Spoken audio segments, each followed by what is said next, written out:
Hey, what up everybody? This is Stevie Breach coming to you. Just the other day I concluded watching the new Wrestlemania recall on Wrestlemania X, talking about the story of Bret the Hitman Hart's night at Wrestlemania X, wrestling two matches to capture the WWF Championship match at the end of the show.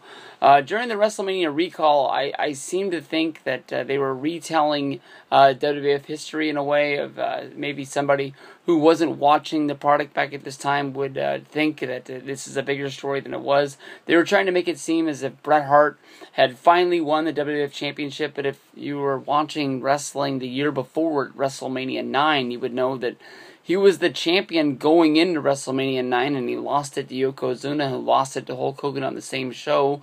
So maybe he finally was able to reclaim his WWF Championship, but it wasn't as it was told on the show as him winning it for the first time, and he was going to go on to have his shine. I thought that this was a fun show. Definitely some matches on here that you don't really need to see.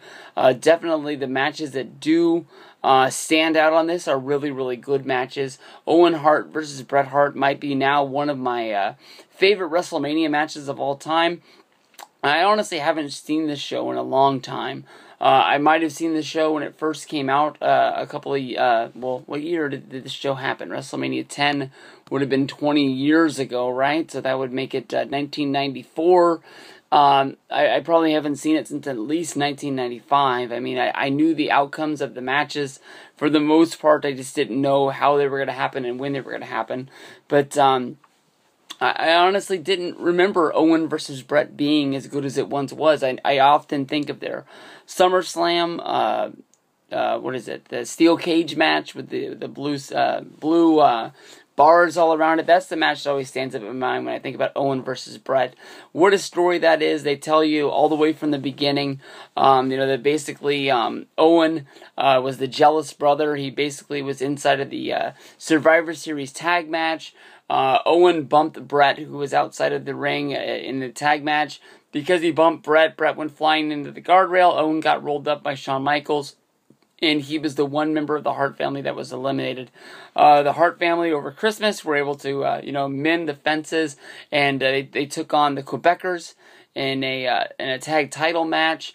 I knew right from the beginning when I was watching that show. I remember I went over to my uncle's house and we watched that one live. I knew right from the beginning, even at a young age, that Bret was not going to win the tag titles that night, because basically Bret and Owen had similar ways. When you look at their tights, Bret's tights were longer, but they were basically both the same color. But when I saw that he had like the spray painted sort of white dots all over his get up to make him that much different from Owen inside the ring, I knew that they weren't going to win it. I didn't know that we were going to see Owen Hart kick his own brother and leave him laying out there in the ring, but that was what basically got us to WrestleMania X. Bret Hart, who had won the Royal Rumble that night with Lex Luger, had to go into some sort of a tournament deal because Bret Hart lost the coin flip to face Yokozuna first. He had to basically get another match, which was Owen challenging him, and that was the kickoff match to get it all started. It was a really, really good match. Owen, rolled up Bret, and Bret Hart had to, swallow some pride and admit, his brother had beat him. Owen Hart went to the back and delivered what was a great promo, but much like his Royal Rumble promo when he sort of screwed up halfway through, when he said, I kicked your leg out of your leg, and it really didn't make any sense at all. He had the same problem. Somewhere during the match, Owen got this big ball of spit on the side of his mouth, and that stayed with him the whole entire match.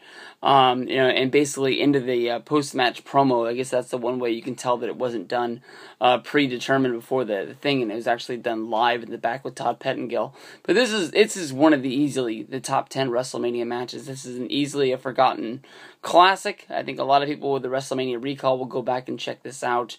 Definitely a really good match. Bam Bam and Luna took on Doink and Dink. Nothing to see there. Randy Savage versus Crush was a very, very fun match. Crush had recently turned heel. Randy Savage was trying to convince Crush that he needed to go back to his good ways, that he was making a mistake going over to Mr. Fuji. What a big transition Crush made from being the Kona Hawaiian sort of, smasher guy to now being this guy who was wearing pink and orange and black sort of colors. He started painting his face, and I don't know, he just was a different kind of Crush. This was a Falls Count Anywhere match. These guys fought in the ring. They fought out of the ring, in the stands. They fought through the back of the arena. They fought so far back into the arena because the Madison Square Garden was such a small place. One of the worst pyro shows during this. They do it at the beginning. They do it in the middle. They do it after the championship changes, trying to make it seem like, why did you even light those fireworks off? Because I don't know what kind of fireworks they were, but they were the worst. But Randy and Crush fought through an arena that was close to Madison Square Garden, that was basically like a movie theater where people were paying to sit in there and watch this show on the screen. I always really liked that as a kid. That was one of my favorite spots of the whole show. Basically, Savage is able to get down Crush in the back, and he tries to sort of tie him up to where he's like hanging, not Crispin Wall style, but like by his feet. Savage doesn't get the knot right, because the second he lets go of it, Crush just falls down, but his feet still have the thing tight around him, so basically Savage is able to get back in the ring, not answer the 10 count, and Savage is crowned the winner of the match.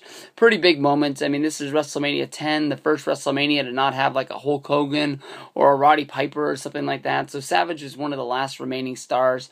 He didn't wrestle a whole lot at the time. Like, he would wrestle maybe once a quarter, you could think, either on pay-per-view or on Monday Night Raw. Watched a really fun match between him and Doink.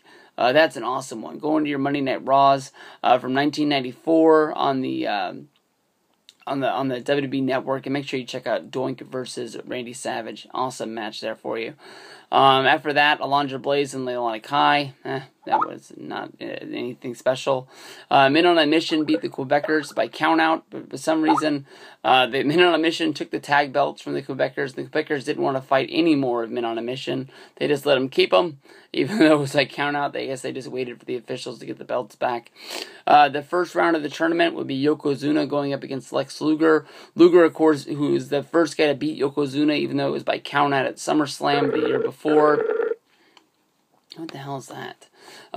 Basically, Yokozuna was able to beat Lex Luger after the special guest referee, Mr. Perfect, threw in the towel, and that was supposed to create some sort of a feud between Luger and Perfect, because Luger was the guy who was supposed to go on to win it.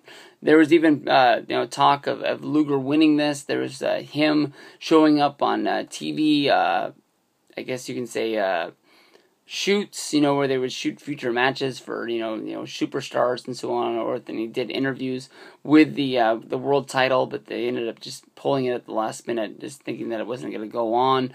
They set up a gimmick between Harvey Wippleman and The Fink. After this match, basically, they would go on to have a tuxedo match on Monday Night Raw later.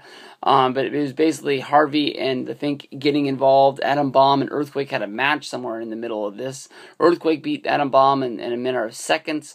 This match went pretty fast. More than likely, it was planned to go longer. But they also had a 10-man tag that was cut by the fact that not having any time. The Razor Ramon vs. Shawn Michaels ladder match is honestly really, really good. It's a fun match.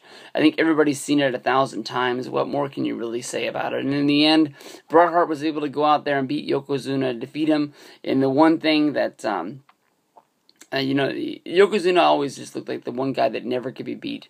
No one was ever going to be able to get one up on him, but Bret got it this night. Honestly, you go back, even when you look at the celebrities that are involved on the show, Burt Reynolds, you had the chick from Up All Night. Most people will probably look at her. I can't even remember her name. I remembered her name when she came out. But let me see, is there a list of celebrities here? Fuck. Damn. But I remember she posed in Playboy. She was older, but she still had big jugs. That was the best of it. Donnie Wahlberg, the leader of the New Kids on the Block, was there. it was just a weird bunch of celebrities. This one doesn't hold up to the test of time. It was probably a big fail considering that they were trying to play off that they were going back to where it all began, Madison Square Garden for WrestleMania 10. Of course, they would go back for WrestleMania 20.